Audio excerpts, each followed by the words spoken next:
샬롬, 영혼의 쉼터를 찾아오신 여러분 환영합니다. 마태복음 21장.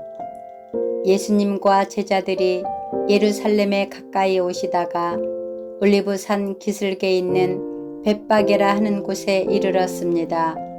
예수님께서는 거기서 2명의 제자들을 마을로 보내셨습니다.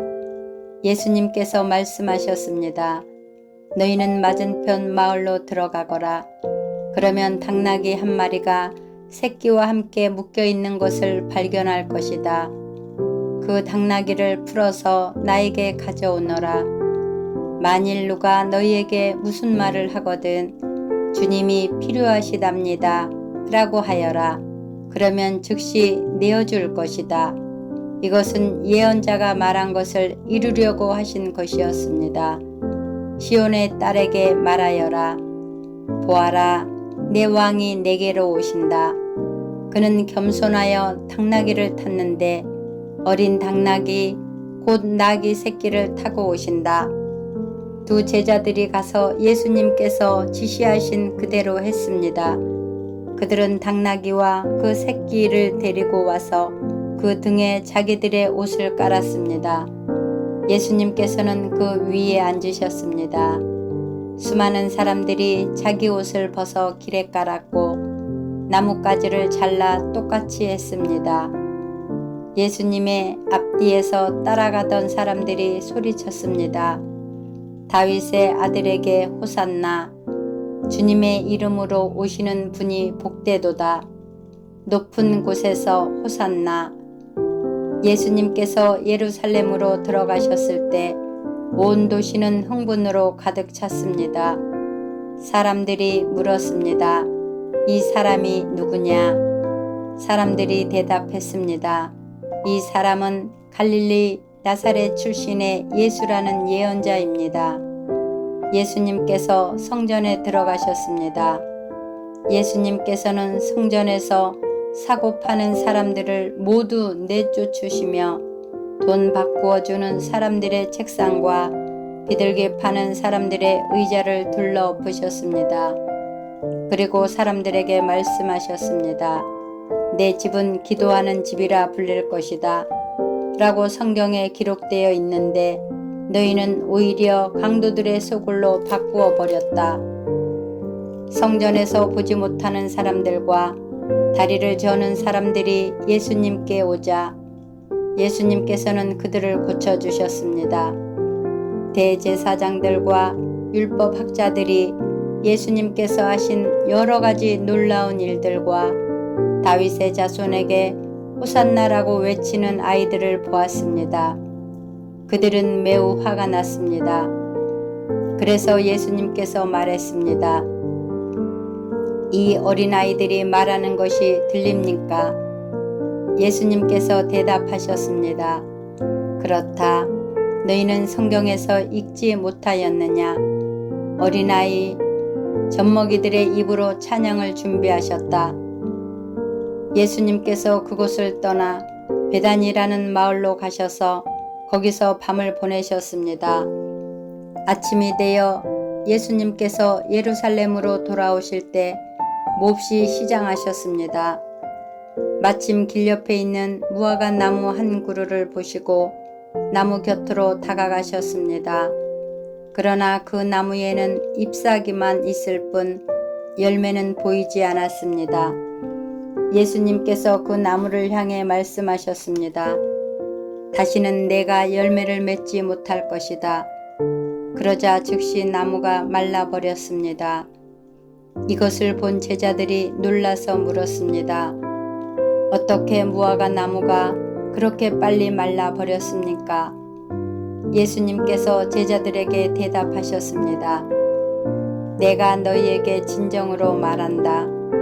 너희가 만일 의심하지 않고 믿기만 한다면 내가 이 나무에게 한 것을 너희도 할 수 있다. 그뿐 아니라 이 산더러 산아 들려서 바다에 떨어져라 하고 말하면 이건 역시 그대로 될 것이다. 너희가 믿고 기도로 구하는 것은 모두 받을 것이다. 예수님께서 성전에 오셔서 가르치실 때 대제사장과 백성의 장로들이 와서 물었습니다. 당신은 무슨 권한으로 이런 일을 하는 것이요? 누가 당신에게 이런 권한을 주셨소? 예수님께서 이들에게 대답하셨습니다. 나도 너희들에게 한 가지를 묻겠다. 만일 나에게 대답하면 내가 무슨 권한으로 이런 일을 하는지 말해주겠다. 요한의 세례가 하늘로부터 온 것이냐? 아니면 사람들에게서 온 것이냐? 제사장들과 장로들이 서로 의논을 하였습니다. 만일 우리가 하늘로부터 왔다고 하면 그러면 어째서 너희는 요한을 믿지 않았느냐? 라고 말할 것이고, 그렇다고 사람에게서 왔다고 하자니 백성들이 두렵구나. 왜냐하면 모든 백성들이 그를 예언자라고 믿고 있기 때문이다. 그래서 그들은 예수님께 대답했습니다. 우리는 알지 못하오. 그러자 예수님께서 말씀하셨습니다. 그러면 나도 너희에게 내가 어떤 권한으로 이런 일들을 하는지 말하지 않겠다. 너희는 어떻게 생각하느냐? 어떤 사람에게 두 아들이 있었다. 그가 첫째 아들에게 가서 말했다. 아들아, 오늘은 포도밭에 가서 일해라. 그 아들은 싫습니다. 라고 대답했다. 그러나 나중에 마음을 바꾸고 포도밭으로 갔다. 이번에는 둘째 아들에게 가서 아까와 똑같이 말했다. 둘째 아들은 대답했다. 예, 그렇게 하겠습니다. 그러나 실제로는 가지 않았다. 두 아들 가운데서 누가 아버지의 뜻대로 행하느냐? 그들이 대답했습니다. 첫째 아들입니다. 예수님께서 그들에게 말씀하셨습니다. 내가 너희에게 진정으로 말한다. 세리와 창녀들이 너희보다 먼저 하나님의 나라에 들어갈 것이다. 요한이 올바른 길로 너희에게 왔으나 너희는 그를 믿지 않았다. 그러나 세리와 창녀들은 그를 믿었다. 너희는 이것을 보고도 여전히 회개하지 않고 그를 믿지 않았다. 다른 비유도 잘 들어보아라. 어떤 밭 주인이 있었다. 그가 포도밭을 일구고 담장을 두르고 포도즙을 짤 구덩이를 파고 망대를 세웠다. 그리고 포도밭을 농부들에게 빌려주고 여행을 떠났다. 추수할 때가 다가오자 주인은 농부들에게 종을 보내어 자기 몫의 수확을 받아오게 했다. 그러나 농부들은 그 종들을 잡아서 하나는 때리고 하나는 죽이고 또 하나는 돌로 쳐 죽였다. 그 주인은 처음보다 더 많은 종들을 그들에게 보냈다. 그러나 농부들은 그 종들에게 똑같은 짓을 했다. 결국 주인은 자기 아들을 농부들에게 보냈다. 그는 농부들이 내 아들은 존중할 것이다 라고 생각했다. 그러나 농부들을 아들을 보며 서로 말했다. 이 아들은 상속자니 이 사람을 죽이고 유산을 가로채자. 농부들은 그 아들을 잡아 포도밭 밖으로 끌고 가서 죽였다.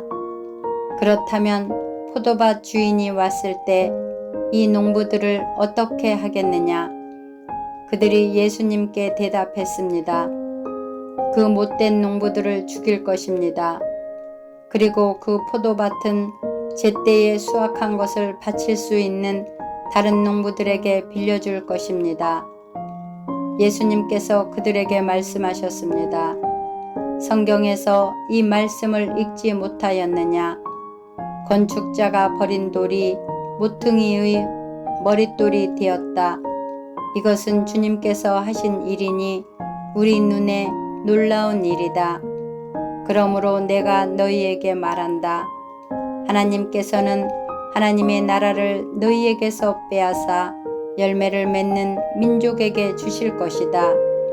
이 돌 위에 떨어진 사람은 깨어질 것이며 또한 이 돌이 사람 위에 떨어지면 그는 산산조각이 날 것이다. 대제사장들과 바리새파 사람들은 예수님의 이 비유를 듣고 자신들을 두고 하시는 말씀이란 것을 알았습니다. 그들은 예수님을 체포하고 싶었지만 사람들이 두려웠습니다. 왜냐하면 사람들은 예수님을 예언자로 생각하고 있었기 때문입니다. 22장 예수님께서 사람들에게 다른 비유를 들어 말씀하셨습니다. 하늘나라는 아들의 결혼잔치를 마련한 왕에 빗댈 수 있다. 왕이 종들을 보내어 잔치에 초대한 사람들을 모셔오게 하였다. 그러나 이들은 오려고 하지 않았다. 그러자 왕은 다시 다른 종들을 보내며 말했다. 초대받은 사람들에게 잔치가 준비되었다고 말해라. 소와 살찐 송아지도 잡았고 모든 것이 다 준비되었으니 어서 결혼 잔치에 오라고 하여라. 그러나 사람들은 종들의 말을 듣지 않고 제 갈 길로 갔다. 어떤 사람은 밭에 나갔고 어떤 사람은 장사하러 갔다. 나머지 사람들은 종들을 잡아다가 그들을 모욕하고 죽였다. 왕은 매우 화가 났다. 그는 군사를 보내어 살인자들을 죽였다. 그리고 온 도시를 불태워 버렸다. 그리고 자기 종들에게 말했다. 결혼 잔치가 준비되었으나 초대받은 사람들은 자격이 없다. 너희는 큰 길에 가서 너희가 만나는 사람마다 결혼 잔치에 초대하여라. 종들은 거리에 나가 만나는 사람들이 좋은 사람이건 나쁜 사람이건 가리지 않고 불러들였다. 그래서 결혼잔치 마당은 잔치 손님들로 가득 찼다. 왕이 그들을 보러 들어왔다가 결혼잔치 예복을 입지 않는 사람을 보았다. 그 사람에게 왕이 말했다. 친구여, 결혼잔치 예복을 입지 않고 어떻게 여기에 들어왔는가? 그 사람은 아무 말도 하지 못했다. 왕이 종들에게 말했다. 이 사람의 손과 발을 묶어서 바깥 어두운 곳에 던져버려라. 그곳에서 슬피 울고 고통스럽게 이를 갈 것이다. 초대받은 사람은 많으나 선택된 사람은 적다. 그때 바리새파 사람들이 가서 예수님의 말씀을 트집잡아 예수님을 함정에 빠뜨리려고 공모했습니다. 그들은 자기들이 제자들을 헤롯 당원들과 함께 예수님께 보냈습니다. 이들이 말했습니다. 선생님, 우리는 선생님이 진실한 분이며 하나님의 길을 올바르게 가르치시며 사람의 얼굴을 보지 않으시므로 아무에게도 치우치지 않으신다고 생각합니다. 선생님이 생각하시는 것을 우리에게 말씀해 주십시오. 가이사에게 세금을 바치는 것이 옳습니까? 옳지 않습니까? 예수님께서는 이 사람들의 악한 생각을 아셨습니다. 그래서 말씀하셨습니다. 너희 위선자들아, 왜 나를 시험하느냐? 세금으로 내는 돈을 내게 보여라. 사람들이 은돈 한 데나리온을 예수님께 보여드렸습니다. 예수님께서 물으셨습니다. 이것은 누구의 얼굴이고 누구라고 쓰여 있느냐? 사람들이 대답했습니다. 가이사의 것입니다. 그러자 예수님께서 그들에게 말씀하셨습니다. 가이사의 것은 가이사에게 주어라. 그리고 하나님의 것은 하나님께 바쳐라. 사람들이 예수님의 말씀을 듣고 놀랐습니다. 그리고 예수님께로부터 떠나갔습니다. 같은 날 부활이 없다고 말하는 사두개파 사람 몇 명이 예수님께 나와 질문했습니다. 선생님, 모세는 남자가 아들이 없이 죽으면 그 동생이 형수와 결혼해서 형을 대신하여 아들을 낳아 주어야 한다라고 했습니다. 우리 가운데 7 형제가 있었습니다. 첫째가 결혼했지만 아들을 낳지 못하고 죽어 아내를 자기 동생에게 남겨 놓았습니다. 그런데 둘째도 셋째도 그리고 일곱째까지 첫째와 똑같이 되었습니다. 결국엔 그 여자도 죽었습니다. 일곱 형제 모두가 이 여자를 아내로 맞아들였으니 부활 때에 이 여자는 이 일곱 형제 중에 누구의 아내가 되겠습니까? 예수님께서 이들에게 대답하셨습니다. 너희는 성경도 알지 못하고 하나님의 능력도 알지 못하므로 잘못 생각하고 있다. 부활할 때에는 누구도 장가가거나 시집가지 않으며 오직 사람들이 하늘에 있는 천사처럼 될 것이다. 죽은 자의 부활에 대해 말하자면 하나님께서 이렇게 말씀하신 것을 읽어보지 못했느냐? 나는 아브라함의 하나님, 이삭의 하나님, 야곱의 하나님이다. 하나님은 살아있는 사람들의 하나님이시지 죽은 사람들의 하나님이 아니시다. 사람들이 이 말씀을 듣고 예수님의 가르침에 놀랐습니다. 예수님께서 사두개파 사람들의 말문을 막으셨다는 소식을 바리새파 사람들이 듣고 함께 모였습니다. 그 가운데 율법의 전문가 한 사람이 예수님을 시험하려고 질문을 하였습니다. 선생님, 율법에서 어느 것이 가장 중요합니까? 예수님께서 그에게 대답하셨습니다. 내 모든 마음과 모든 목숨과 모든 정성을 다해서 내 하나님을 사랑하여라. 이것이 가장 중요하고 우선되는 계명이다. 두 번째 계명은 내 이웃을 내 자신처럼 사랑하여라. 인데 이것도 첫째 계명과 똑같이 중요하다. 모든 율법과 예언자들의 말씀이 이 두 계명에서 나온 것이다. 바리새파 사람들이 함께 모여 있을 때 예수님께서 그들에게 질문하셨습니다. 너희는 그리스도에 대해서 어떻게 생각하느냐? 그가 누구의 자손이냐? 바리새파 사람들이 대답했습니다. 다윗의 자손입니다. 그러자 예수님께서 그들에게 말씀하셨습니다. 그러면 다윗이 성령의 감동을 받아 어찌 그리스도를 주님이라고 불렀겠느냐? 그는 여호와께서 내 주님에게 말씀하셨습니다. 내가 내 원수를 내 발 아래 굴복시킬 때까지 너는 내 오른쪽에 앉아 있어라 하고 말하였다. 다윗이 이처럼 그리스도를 주님이라고 불렀는데 어떻게 그리스도가 다윗의 자손이 되느냐? 아무도 예수님께 한마디도 대답하지 못했습니다.